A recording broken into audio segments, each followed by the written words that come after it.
তো আজ ১৩ই এপ্রিল, তোমরা সকলেই জানো আজকে কত বড় দিন। তো আজ হলো নীলষষ্ঠীর পুজো। তো অনেকেই আজকে সকাল সকাল উঠে কিন্তু বাবার মাথায় জল ঢালতে যাবে, এমন আমি আর আমার মাও কিন্তু সকাল সকাল উঠে বাবার মাথায় জল ঢালতে যাব। তো দেখো তার জন্য সব রেডি করছি। তখন আমি খুব ছোট ছিলাম, মায়ের সঙ্গে মন্দিরে গিয়ে কিন্তু মাকে দেখতাম যে কেমন ব্রত করে এবং কেমন বাবার মাথায় জল ঢালে। তখন আমারও খুব ইচ্ছে করতো যে বাবার মাথায় জল ঢালবো, ব্রত করব, কিন্তু তখন আমি করতে পারতাম না।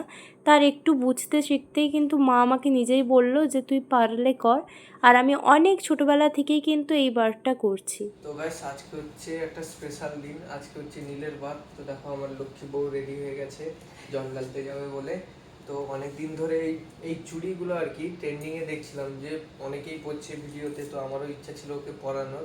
তো আজকে একটা স্পেশাল দিন, তাই ভাবলাম যে ওকে আমার নিজের হাতে পরাই চুড়িগুলো। দেখি হাতটা দাও। আর এই যে আমার বর, আমি যেই কাজটাই করি না কেন ও কিন্তু আমাকে খুব সাপোর্ট করে। এই যে আমি ভিডিও বানাতে, তোমরা দেখবে যে আমি ভিডিও খুব কম ছাড়ি, ও কিন্তু সবসময় আমাকে বলে যে আমি ভিডিও এডিট করে দেবো দাও, ভিডিও করে দেবো দাও, কিন্তু তুমি ভিডিও ছাড়ো। তো তবুও কিন্তু আমার ছাড়া হয় না। আর আমার বাড়ির লোকও আমাকে কিন্তু খুব সাপোর্ট করে, আমার মা বাবা, আমার শাশুড়ি শ্বশুরমশাই সবাই সবসময় আমাকে বলে যে তুমি ভিডিও করো, তোমার ভিডিও হচ্ছে আমাদের খুব ভালো লাগে। আর তোমরাও তো আমার ভিডিও খুব ভালোবাসো, আমি দেখেছি, তবুও আমি ছাড়তে পারি না। তো আমি ভাবলাম যে ভিডিওটা বানাই, আজকের দিনে একটা শুভ দিন। আর আমার বর কিন্তু আজকে বলছে যে তুমি কিন্তু আজকে ব্লগ দেবে সবাইকে। আজকে আমার লক্ষ্মীটাকে আলতা পরিয়েছি, তারপরে নেল পালিশ পরিয়েছি, আবার এই যে মেহেন্দি করে দিয়েছে, আবার চুড়ি পরালো, আবার সিঁদুরও পরিয়ে দিবে লাস্টে সেটা। লক্ষ্মীটাকে আজকে সুন্দর করে সাজাবো গাইস।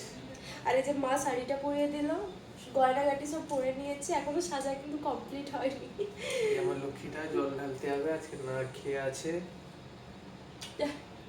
তো বন্ধুরা দেখো, এখানে আমার মাও কত সুন্দরভাবে রেডি হচ্ছে, আর আমি এখানে পুরো কমপ্লিট হয়ে গেছে আমার। তো ভিডিওটা কিন্তু খুব লং হয়ে গেছে বন্ধুরা, তোমরা একটু সাপোর্ট করো এবং পাশে থেকো। আর ফুল ভিডিও দেখো, খুব ভালো লাগবে তোমাদেরও। আর তোমরা কে কে বার করেছো আমাকে কমেন্ট করে জানাবে। আর যারা যারা আমাকে কমেন্ট করবে পরের ভিডিওতে কিন্তু তাদের আমি লোগো দিয়ে একদম নাম পড়বো। সুন্দর সুন্দর কমেন্ট করো, তাদের কমেন্টগুলো কিন্তু আমি তুলে ধরবো। তো দেখো আমি আর মা কিন্তু এখানে হেঁটে হেঁটেই এসেছি। বাবা বলেছিল যে গাড়িতে করে ছেড়ে দিয়ে আসবে, কিন্তু না, ঠাকুরের পুজো, আমার আর মায়ের ইচ্ছে ছিল যে হেঁটে হেঁটেই আসবে। তো আমরা কিন্তু বনের রাস্তাটা দিয়ে চলে এলাম। তো দেখো এই যে আমাদের এটা শিব মন্দির। তো এখানে এসেই মা করে নিয়েছে, এবার কিন্তু আমি করছি, মা আমাকে ভিডিওটা ধরে দিয়েছে। তো এই যে দেখো সুন্দরভাবে কিন্তু আমি জল ঢেলে দিচ্ছি, আজকে কিন্তু খুব ভালো লাগছে। আর তোমরা কে কে বার করছো কিন্তু অবশ্যই কমেন্ট করে আমাকে জানাবে। আর যদি কিছু ভুল হয়ে থাকে তাহলে ছোটো ভেবে ক্ষমা করে দিও।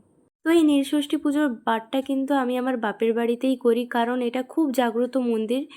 আর হচ্ছে এই মন্দিরটায় কিন্তু আমি খুব ছোট থেকে আসতাম, এই যে এখানে এরকম জল ঢালতাম, তার জন্য এই বারটা এখানেই করি।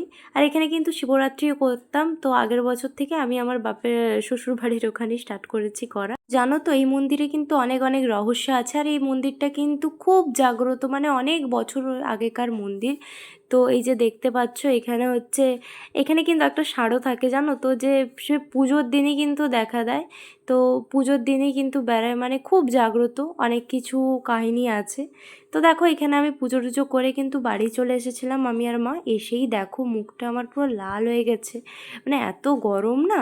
তো এসেই ওকে প্রণাম করে, সব বড়োদেরকে প্রণাম করে কিন্তু চলে গেছিলাম আমাদের আবার বাড়ির শিবলিঙ্গকে পুজো করতে। তো একটা আজকে কাহিনী হয়েছে যে তোমরা শোনো, মানে গায়ে কাঁটা দেবে। ঠাকুর যে থাকে তার প্রমাণ কিন্তু আমরা পদে পদে দেখতে পাই। তো দেখো আমি এখানে, আমার মা আগে পুজো করে দিয়েছিল, এই যে ফাঁকা জায়গাটা দেখছো ওখানে কিন্তু একটা ফুল ছিল, আর আমি কিন্তু কলাটা ছাড়াতে ছাড়াতে ভাবছিলাম যে ওটা কি নিচে দিব। তো তখনই না ফুলটা পড়ে গেল, মানে একটা এমন ঘটনা, মানে গায়ে কাঁটা দিয়ে উঠলো জানো তো। তো তারপরে দেখো সুন্দরভাবে পুজো টুজো করে, আর মায়ের এপাশে গোপালটা দেখেছো কত সুন্দর তো সাজিয়েছে। তারপরে কিন্তু সব পুজো টুজো করে কিন্তু এই যে দেখো ফল খেয়ে নিচ্ছি। তো এখন ফল খেয়েই থাকবো সারা রাত, কাল সকাল একদম ভাত খাওয়া হবে। তো আজ এই পর্যন্তই, সবাই খুব ভালো থেকো, আর ভালো লাগলে লাইক কমেন্ট শেয়ার।